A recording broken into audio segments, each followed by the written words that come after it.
Okay, so Stacy, welcome.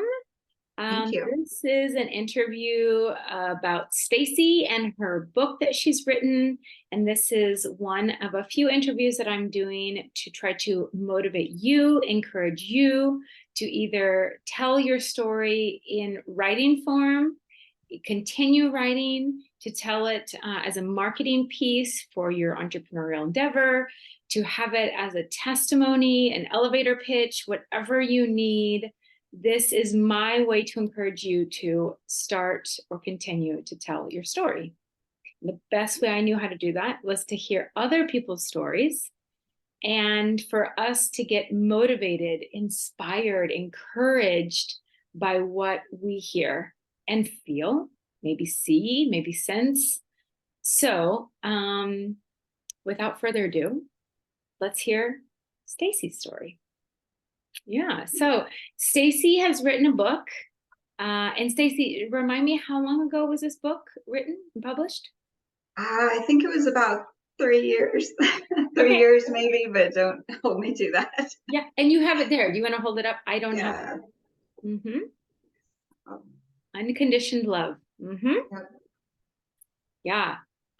And all the links to her book will be below in the comments. So if you're interested in reading that and purchasing that, then you can do that after the interview. So Stacy, tell us, you wrote this book, but there's a story behind every book. So what is your story? It started when I had this incredible encounter with God, just absolutely supernatural.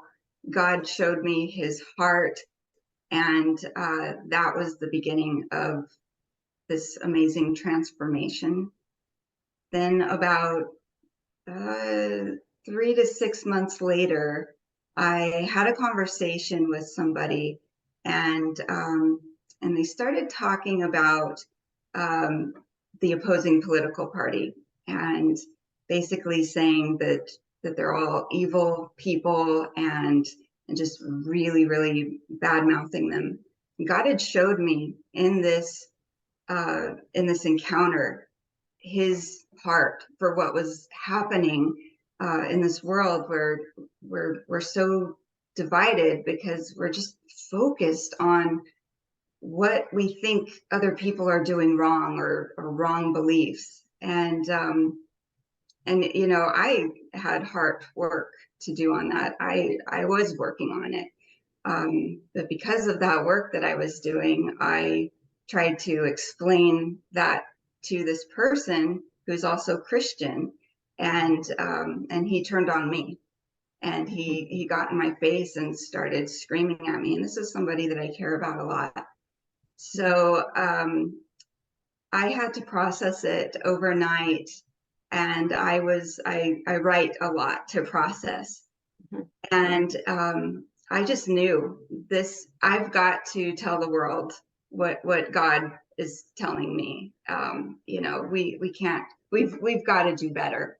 So that's where the book began at that point. Mhm. Okay, and then keep going. This is great. So I did my best to write it out, and I was working diligently on it, although I felt like it was really rough and not easy. But I was determined. I knew this was going to happen.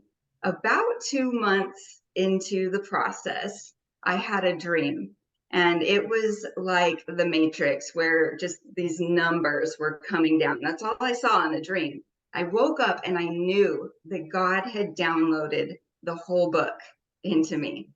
And from that point forward, I was writing all day long, every day, like Monday through Friday. And it was so easy for me. It just poured out of me. So the Oh, whole process took 9 months total. And in fact, I had actually rewritten everything that I wrote prior to that dream. mhm. But the whole process took 9 months. And 3 of those months I had writer's block. So I So that's a just real came, thing? oh, it's a real thing. I Okay. came to a standstill. And I mean, this book was downloaded in me, and yet I couldn't write one word. nothing. Huh. And so I went to a therapist and I worked through some issues that this book brought up.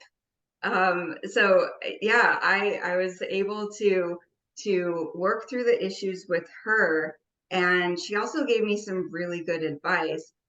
She told me just write 1 page a day, even if it's garbage and you throw it away, just do it.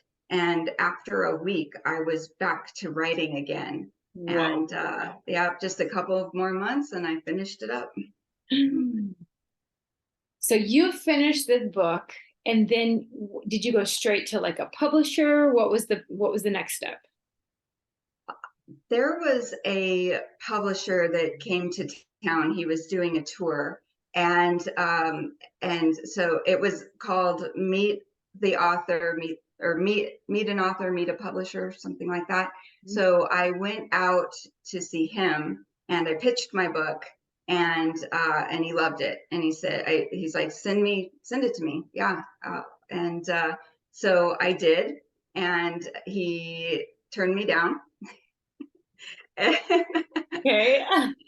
He said, I love your idea. I like what you're doing with this, but your writing needs help. And so he recommended that I hire a developmental editor, which I did. Uh-huh. So I worked through some writing with him, resubmitted it, and they approved it. And then they sent me through a process of working with their developmental editor. And she was amazing. She basically just went through line by line and asked me, excuse me, asked me a bunch of questions. And she really helped me bring my points out so that the reader could understand what my points were. I thought I made them, but it didn't. Yeah, the reader wasn't picking up on what I was saying completely.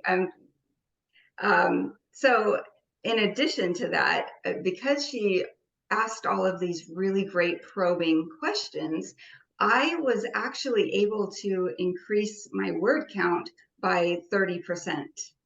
And Wow. so it was just huge. Yeah. And then from there, we actually edited more out.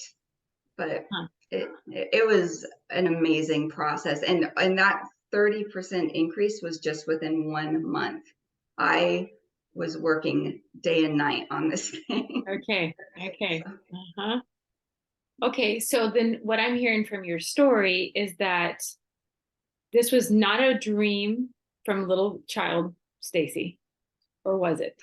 Actually, I loved to write as a child. I wrote all the time. I Uh-huh. wrote fiction. So Oh, yeah, okay. this is nonfiction. So that was different. But no, I loved writing as a child. Okay. But as a child, did you ever think I want to write a book? Yeah, I Uh-huh. was writing books as a child. Okay, okay. But Yeah. correct me if I'm wrong, in the process of that, did you start any books? Did you try to write any books? Not as an adult. No. No. Okay. No. Okay. Yeah, as an adult I had stopped writing and I really didn't think about it again. But yeah, it was really a gift from God in the fact that um he brought something back that was so dear to me that I had Mhm. actually forgotten about while I was trying to adult. Yeah. And yeah, it was really special. Wow. Okay. So then he brings this back to you. He gives you everything you need. You get someone else involved to help you with it. And then it just gets published really easily after that, right? Yeah, I Wow. mean, pretty Okay. much, yeah, yeah. Yeah. And this process, what is the importance of this process have happened to you? Well, what I've found is that authors write the books they need to read, and I I wrote the book that I I began a transformation process, and I wrote about that. What I didn't realize is that writing the book would continue to transform me.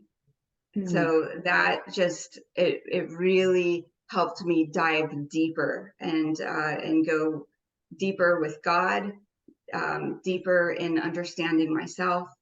It was, yeah, it was a life-changing experience. wow. Wow. So would you do it again? I would if I felt led to, Okay. and if I had something to write. I don't think I would sit down. I'm not searching for the book to write. Mhm. If I if I have if I know that I need to write about something, I'll absolutely do it. Mhm. But yeah, I'm not trying to think of a subject to write just for the sake of writing at this Okay. point. Yep. So the people who are potentially listening are maybe new at this, maybe they're seasoned. What would you suggest them? What pieces of advice would you give? Um, I would say don't try to appeal to everybody. That's something that I wish I had done differently, or that I would do differently in the future. I wouldn't try to make everybody my audience. By doing that, there were places that I've watered things down or changed things, and really, it just gave me a lot of anxiety trying to please everybody and be everybody's author. It's not going to happen. So I would say, be you, be true to you, be true to your message, and the people who are meant to receive that will receive it. Mhm. And the other thing I would say is what I've done well in marketing, specifically LinkedIn, is I was a friend instead of a salesperson. So I looked for a network of people that I could encourage, I could help. I would, go onto their posts and I would build them up. I would tell people about them and make connections, and that was huge. There were people who came to me as salespeople, and that's a huge turnoff when Mhm. they're just like, "Hi, I'm so and so. Here's why you should buy my product." I would recommend just build a network and and do what the Bible says. Be encouraging. Be what is that verse? Encourage, exhort, edify. Yeah, yeah, Yes. I would recommend doing that. Wow. Great. Listen, this is probably not the marketing advice you would get from maybe a secular publisher or marketing coach. Thank you for that. Yeah, my Hmm. pleasure. So I think your story is amazing. I think this is so cool how like God just did his thing. Yeah, Uh-huh. yeah. Is there any last things that you want to talk about regarding your story before we finish this interview? Hmm. I don't think so. I would say just have fun with it. And really the creativity comes when you're doing it for yourself and for God, when you're not focusing on the end product and selling it to people, but rather just the journey with yourself and God. Beautiful. Beautifully said. Thank you, Staci, so much. I bless all of your book sales and whatever book is to come or whatever edition is to come next. So thank you so much for taking the time to do this. One last question. If anyone is interested in writing, would you be open for them to contact you and ask you questions? Absolutely. Yeah. Yeah. I love helping people. Great. So then you can ask me for Staci's information and I'll make that connection. So, okay, thank you so much. And again, like be blessed and thank you so much for sharing your story. Thanks for having me. It was blessed. Yeah. Hmm.